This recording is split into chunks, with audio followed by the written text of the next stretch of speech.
म्हसळा शहरातील जागृत देवस्थानांपैकी हिंगुळकर्णी देवस्थानाला मान्यता आहे। या देवस्थानाच्या विकासासाठी पहिले 6,30,00,000 नंतर वाढीव 1,50,00,000चा विकास आराखड्याला 2024-25 या कालावधीत मान्यता देऊन निधी उपलब्ध करून देण्यात आला। देवस्थानाचं काम असल्याने हे काम चांगल्या दर्जाचं व जलद गतीने होईल अशी आशा हिंगुळकर्णी भक्त व म्हसळेकरांमध्ये होती। मात्र मागील 2 वर्षापासून हे काम संथगतीने सुरू असून कंत्राटदार हे काम पावसाळा येण्याच्या 2 महिने आधी सुरू करतो व इतर कालावधीत हे काम बंद असतं, असा आरोप स्थानिकांनी केला। हिंगुळडोह परिसरात सुरू असलेल्या कामात मोठ्या प्रमाणावर भ्रष्टाचार देखील सुरू आहे। नदीच्या पात्रात बांधण्यात येणाऱ्या संरक्षण भिंतीचं काम निकृष्ट दर्जाचं आहे। या भिंतीमध्ये चक्क 8 mm स्टीलचा वापर सर्रास सुरू असल्याचं दिसतंय।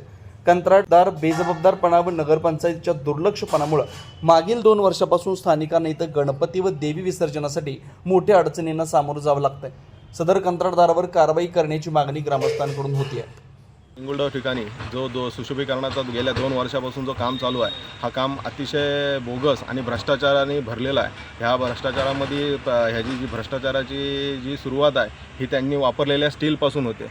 हा जो स्टील आहे हा अतिशय खराब अवस्थेमधला निकृष्ट दर्जाचा स्टील वापरलेला आहे आणि जो बांधकाम करण्यात आलेला आहे तो बांधकाम आणि साईडचे जे कॉलम आहेत हे कॉलम 8 आणि 6 mm मध्ये वापरलेले आहेत। तरी माझी प्रशासनाला विनंती आहे की ह्या कामावर लवकरात लवकर ॲक्शन घेऊन ह्या कॉन्ट्रॅक्टरला लवकरात लवकर वर्क ऑर्डरप्रमाणे काम करण्यासाठी मजबूर करावं। मी इथं हिंगुळडावरती आलेलो आहे। जर आज इथं बघितलं तर गेले 2 वर्षापासून हा काम चालू आहे। हा 2 वर्ष काम फक्त कधी चालू होतो, शेवटचे अखेरचे 2 महिने असतात त्यावेळेस हा काम चालू होतो आणि काम हा इतका निकृष्ट दर्जाचा आहे की आणि इथे कोणी कामावरती लक्ष नाही आहे।